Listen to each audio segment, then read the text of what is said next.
버핏 선생님의 자산도 그 순자산 중에서 90% 이상이 65세 이후에 축적이 됐거든요. 그러니까 그 65세 이전까지 이 버핏 선생님이 쌓아왔던 복리가 이제 극대화가 되면서 그 이후에 눈덩이처럼 이제 불어나게 된 거죠. 여기서 우리가 본받아야 할 점은 이 선생님이 70년이 넘는 세월 동안 매일매일 수백 페이지의 공시자료를 읽으면서 이제 자기 투자 철학대로 일관되게 투자를 해왔다는 점입니다.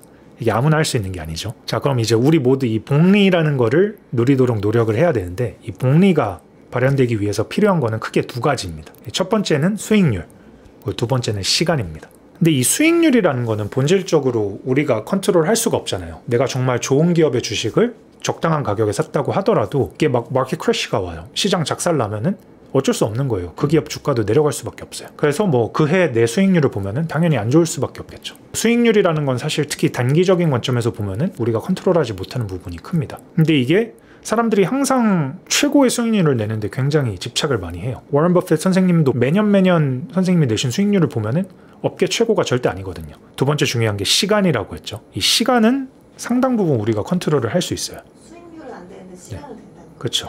수익률은 우리가 이제 컨트롤할 수 없는 변수들이 굉장히 많은데, 시간이라는 거는 어떤 외생적인 변수로 인해서 뭔가 시간적인 요소에 있어서 우리가 컨트롤하지 못하는 경우가 있을 수도 있는데, 전 대다수의 경우에는 시간은 결국 이제 우리의 선택으로 컨트롤이 된다고 생각을 합니다. 그 아까 얘기했었던 이제 러너 리드라는 그 사람도 60년 동안 투자하면서 엄청나게 높은 수익률을 올렸냐? 그건 아니에요. 하지만 60년 동안 꾸준히 적립식 투자를 하면서 이 시간이라는 요소를 극대화를 잘 시킨 거죠, 이 사람은. 그랬기 때문에 100억이 넘는 엄청난 부를 모을 수 있었던 거고요. 그래서 핵심은 이제 좋은 기업의 주식을 적당한 가격에 잘 매입을 하셨다면은 매일매일 차트 보면서 거기서 고통받지 마시고 그냥 shut up and wait 하시면 되겠습니다. 세 번째 포인트는 개인 경험 편향입니다.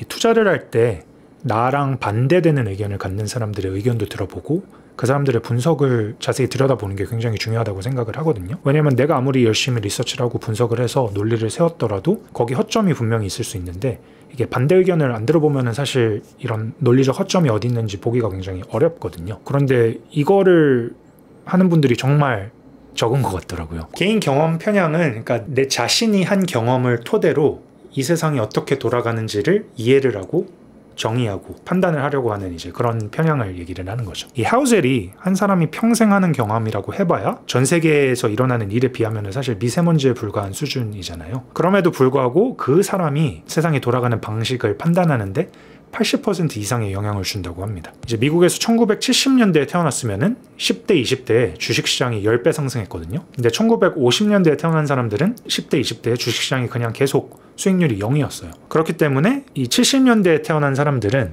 주식 투자하는 데 있어서 훨씬 더 공격적인 성향을 보이고, 50년대에 태어난 사람들은 훨씬 더 보수적인 성향을 보인다고 해요. 이게 사람이 10대, 20대에 겪은 경험이 이 한 사람의 경제관념 그리고 투자 철학의 이 기초를 형성하는 데 있어서 아주 중요한 역할을 하잖아요. 그렇기 때문에 태어난 시대에 따라서 사람들이 아주 다른 생각을 가질 수가 있는 거죠. 이제 저희 부모님 세대만 보더라도 IMF를 온몸으로 겪으신 세대잖아요. 그러면서 주변에서 주식 투자했다가 패가망신한 분들도 많이 보셨고, 그러다 보니까 저도 이제 클 때 부모님이 나중에 커서 절대 주식은 하지 말라 이런 말을 정말 많이 들었어요. 근데 저 주식 아주 열심히 하고 있거든요. 부모님 죄송합니다. 하우젤은 이 사람이란 동물이 본능적으로 항상 모든 것에 대해서 명쾌한 설명을 원한다고 하더라고요. 내가 어떤 기업 주식에 투자를 했는데 주가가 올라갔으면 왜 올라갔는지 그 이유를 찾아 헤매고, 내려갔으면 또 왜 내려갔는지 그 이유를 찾아 헤맵니다. 과거에 주가가 올라가고 내려간 거를 그 경험을 기반으로 이제 나만의 가설을 세워요. 아, 이럴 때는 올라가는구나.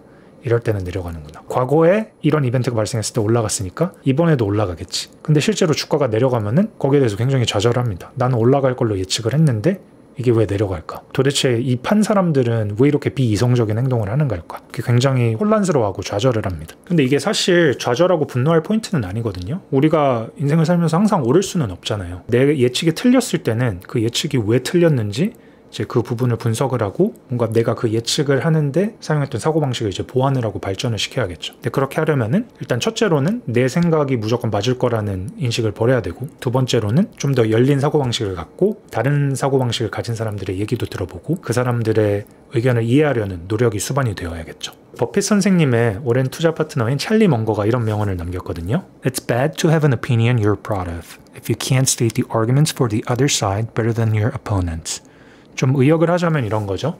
그러니까 상대보다 그들의 의견을 더 잘 알아야 한다. 그렇지 않다면 스스로의 의견에 만족하는 것은 나쁘다. 그러니까 1차적으로는 내 의견의 타당성을 의심을 해보고, 두 번째로는 이제 더 나아가서 내 의견을 반박하고, 그리고 반대 의견을 펼치는 사람들에게 귀를 기울이고 그들의 논리를 나 자신의 것만큼 열심히 분석하는 자세가 필요하다고 할 수 있을 것 같아요. 이제 저도 이걸 잘 못해서 크게 투자 실패를 했던 경험이 있거든요. 2012년, 13년 이때인데 AMD라는 회사 잘 알고 계시죠? 이 회사가 이제 2009년에 내부에서 칩을 제조를 하는 그 사업부를 분할을 시켰어요. 그 이후로는 이제 칩 R&D하고 설계하는 데만 집중을 했는데 저는 이거를 굉장히 좋은 사업적 결정으로 봤었거든요. 그래서 이제 이걸로 궁극적으로 인텔이랑 격차를 좁힐 수 있을 거라고 생각을 해서 2011년 말에 $5 좀 넘는 주가에 투자를 했었어요. 그러고 나서 이제 2012년, 13년에 이 데스크탑 PC가 점점 사양길에 접어들고 스마트폰 같은 모바일 기계들이랑 그 다음에 랩탑이 이제 점점 마켓쉐어를 크게 늘려가고 있는 상황이었는데,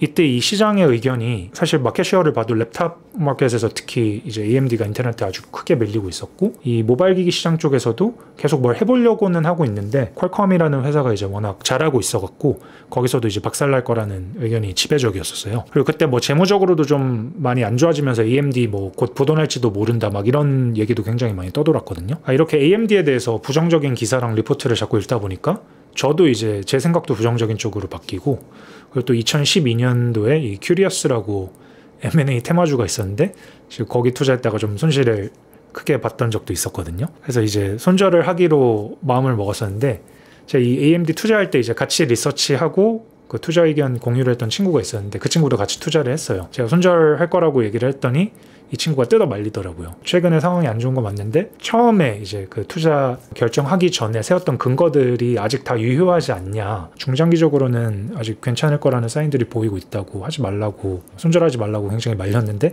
저 그때 그냥 공포에 휩싸여서 손절을 했거든요. 근데 그러고 나서 이제 2014년에 리사 수 누님이 CEO로 등극을 하시고, 그 다음에 2017년도에 굉장히 성공적으로 잘 팔린 CPU 라인이 나오면서 그 이후로 이제 인텔 완전 때려잡고 주가도 이제 엄청 떡상을 했어요. 뭐 지금까지 계속 들고 있었으면은 아마 한 30배 정도 갔었을 거거든요. 그래서 전 아직도 AMD 생각만 하면은 밤에 잠을 못 잡니다. 억울해서. 큐리어스에 투자했다가 손실봤던 경험이 네. 이렇게 결정이 되는 좀 그 큰 손실을 봤던 경험이 있었고, 이 당시에 이제 AMD 주가가 막 2불에서 3불 사이 왔다 갔다 했거든요. 근데 이제 평가 손실이 한 50% 정도 되는 상황이었고, 뭐 워낙 부도난다 막 이런 얘기들이 많다 보니까 그때 막 제가 읽었던 글 중에 무슨 AMD 내부자라는 사람이 쓴 글이 있었는데, 그 사람이 뭐 자기 AMD 직원인데 AMD 지금 진짜 상황 안 좋다, 자기 지금 이직 기회 알아보고 있고, 나 이 기업이 막 진짜 뭐 당장 다음 주에 뱅크럽트 때도 자기는 놀라지 않을 거라고 그런 거를 봤는데 그게 굉장히 저한테 크게 와 닿았었어요. 그래서 이제 안 그래요? 이제는 안 그러죠. 뭐 다른 사람의 그리고 말씀드리고 싶은 네 번째 포인트는 이 레버리지의 다운사이드 리스크를 과소평가하지 말라 라는 겁니다. 제가 2021년에 잠깐 한국에 휴가 왔다가 고등학교 때 친구랑 주식에 대해서 얘기를 했던 적이 있는데, 그 친구는 ETF를 사도 무조건 레버리지 ETF만 사고, 그냥 개별 종목 투자를 할 때도 그냥 항상 마진론 그 신용 만땅으로 땡겨서 사고, 놀랐었거든요. 이게 굉장히 리스크 테이킹을 많이 하는 투자 행위잖아요. 진짜 리스크 테이킹 많이 하는 건데 그러면 좀 리스크 해치는 어떻게 하냐라고 물었더니 자기 해치 전혀 안 한다 그러더라고요. 그래서 왜 해치를 안 하냐 그랬더니 해치하는데 쓸 돈이 있으면은 나는 그걸로 뭐 개별 종목을 한 주라도 더 사겠다 이렇게 얘기를 하더라고요. 결과론적으로 보자면은 이게 이제 2021년이었잖아요. 2021년에 완전 불장이었잖아요. 뭐 이 친구가 수익을 많이 보기는 했는데 그렇다고 해서 그런 결과가 이런 리스크 테이킹 행태를 정당화한다고 저는 생각하지 않거든요. 이제 하우셀도 이 돈의 심리학 책에서 이거랑 이제 비슷한 얘기를 합니다. 러시안 룰렛 신드롬이라는 거에 대해서 얘기를 하면서 리스크 테이킹 하는 데 있어서 사람들이 너무 낙관적인 편향을 많이 갖는다고 지적을 해요. 러시안 룰렛을 할 때 승률은 6분의 5죠.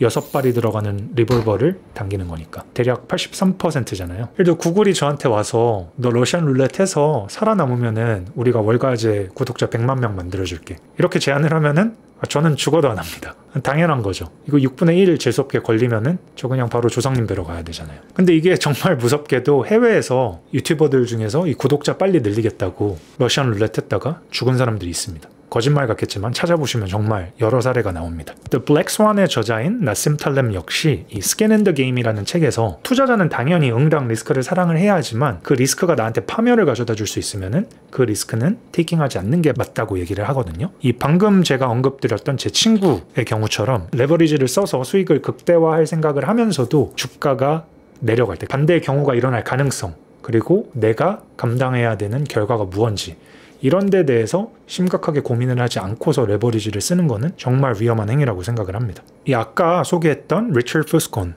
이 사람의 경우도 마찬가지였죠.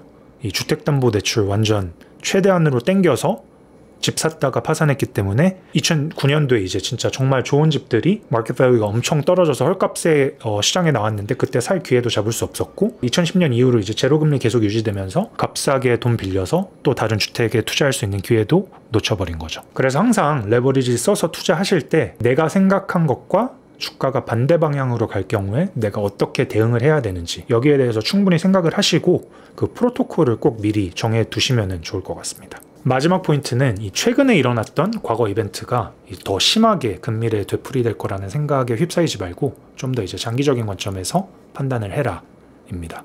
이 미국에서 9/11 사태 이후에 뉴스 헤드라인을 살펴보면은 테러 공격이 더 있을 거라는 보도가 많았거든요. 여러 국방 전문가들이 방송에 나와가지고 이 추가적인 대규모 테러 공격은 시간 문제다 이런 말을 많이 했다고 해요. 그래서 방송에서 고층 빌딩에서 뛰어내릴 상황에 대비해서 이 낙하산을 구비해둬라 이렇게 권장하는 방송도 있었고요. 근데 결론적으로 9/11 이후에 지금까지 미국에서는 단 한 차례의 추가적인 테러 공격도 없었죠. 이 하우젤은 사람이 본능적으로 낙관론보다는 비관론에 더 끌린다고 주장을 하더라고요. 낙관론을 얘기하는 사람은 리스크에 대해서 전혀 생각하지 않는 그런 순진하고 나이브한 사람으로 비추어지는데 사람들이 일단 기본적으로 위기론을 좋아하잖아요. 거기에 귀를 기울이죠. 그래서 비관론은 듣는 사람의 지적 흥미를 더 끌기도 쉽겠죠. 그러다 보니까 미디어에서도 비관론이 더 주목을 받는 것 같아요. 그러다 보니까 이 버블이 터지거나 해서 뭐 증시 폭락 이런 악재가 있으면은 항상 한 번으로 끝나지 않고 이 블랙스완 이벤트로 더 크게 일어날 거다.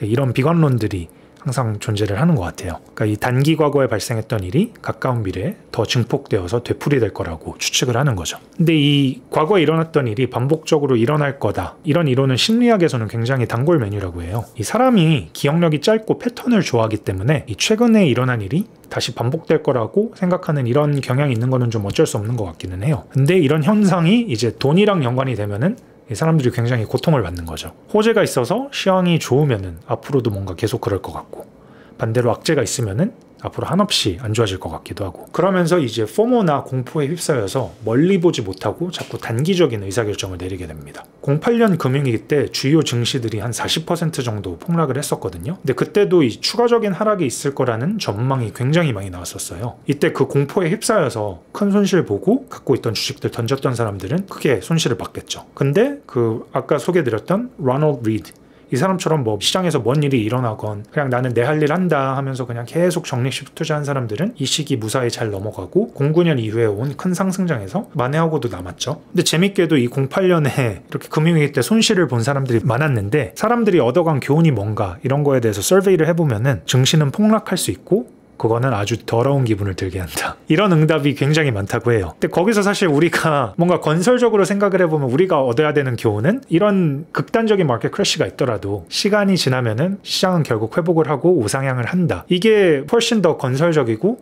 앞으로 이제 내 투자 철학을 확립하는 데 있어서도 도움이 되는 교훈이잖아요. 근데 이게 사람들 기억에는 항상 이런 부정적인 기억들이 훨씬 더 강력하게 남는 것 같아요. 이 하우젤에 따르면은 대부분의 경우에 어떤 큰 이벤트가 발생을 했을 때 이거랑 이제 비슷한 이벤트가 똑같이 근미래에 되풀이되게 될 확률은 굉장히 낮다고 합니다. 금융시장의 경우에는 특히나 더 역사적으로 보면은 항상 회귀하는 성질이 있잖아요. 예를 들어 08년 금융위기가 일어났다가 뭐 예를 들어 09년도에 그거보다 더 큰 마켓 크래시가 오거나 이럴 확률은 굉장히 낮다고 볼 수 있겠죠. 자, 그러면 우리는 투자자로서 무엇을 해야 되냐? 사실 주식 투자를 하다 보면 이렇게 변동성이 확대되는 장세를 겪을 수밖에 없잖아요. 근데 이런 시장 상황이 오더라도 그거를 잘 이겨낼 수 있는 포트폴리오 전략을 잘 짜야겠죠. 두 번째는 이런 마켓 크래시 이벤트가 있었을 때 이런 게 또 되풀이될까봐 사람들이 과도하게 걱정을 하는 경향이 있잖아요. 아까 말했던 것처럼 이렇게 안정적인 포트폴리오 전략만 잘 짜놨으면은 이런 시기도 분명히 잘 넘어갈 수 있을 거거든요. 그렇기 때문에 불필요하게 중간에 손절을 해서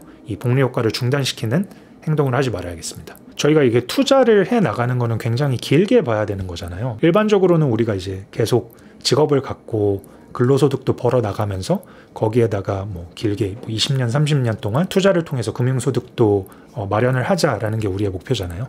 그러니까 이게 장기적인 목표인 만큼 단기적으로 무슨 일이 일어난다고 하더라도 그런 요인에 너무 obsess 돼가지고 그거를 기반으로 의사결정을 할 필요는 없다고 생각을 합니다. 그래서 이 책을 읽고 제가 개인적으로 얻은 교훈을 3가지 정도로 정리를 해보면은, 첫째는 이 장기적으로 계획을 하고 접근해라. 두 번째는 인내심을 길러라. 항상 감정적으로 행동하지 말고 성급하게 행동하지 말고 장기적으로 플래닝하고 장기적으로 판단을 해라. 그 다음에 마지막으로는 겸손해라. 항상 내가 틀릴 수도 있다는 점을 꼭 기억을 하고 반대쪽의 의견에도 귀를 기울이자. 이렇게 3가지 정도로 정리해 볼 수 있을 것 같아요. 오늘은 이렇게 모건 하우젤의 돈의 심리학이라는 책에 대해서 소개를 드렸고요. 말씀드린 것처럼 이 책은 뭘 해야 되는지보다는 뭘 하지 말아야 될지에 대해서 중점적으로 소개를 하는 책인데, 이게 참 여러 책에서 이런 말을 해주는 책이 잘 없었던 것 같아요. 항상 열심히 리서치해라, 열심히 분석해라, 타이밍 잘 재라, 이런 얘기들은 정말 많이 하지만 이거저거 하지 마라, 이런 거에 대해서 얘기를 해주는 책이 없었던 것 같은데, 저는 개인적으로 이 책이 제 투자 철학에 초석을 닦는데 정말 큰 공헌을 했기 때문에 주변에서 뭔가 투자에 대해서 좀 책을 읽어보고 싶은데 책 하나만 추천을 해달라고 물으면 가장 첫 번째로 추천해주는 원픽입니다. 그래서 시청자 여러분들도 이 책 한번 읽어보시고, 참고로 여기 출판사에서 뭐 저희 광고 받거나 그런 거 전혀 없습니다. 네, 내돈내산입니다.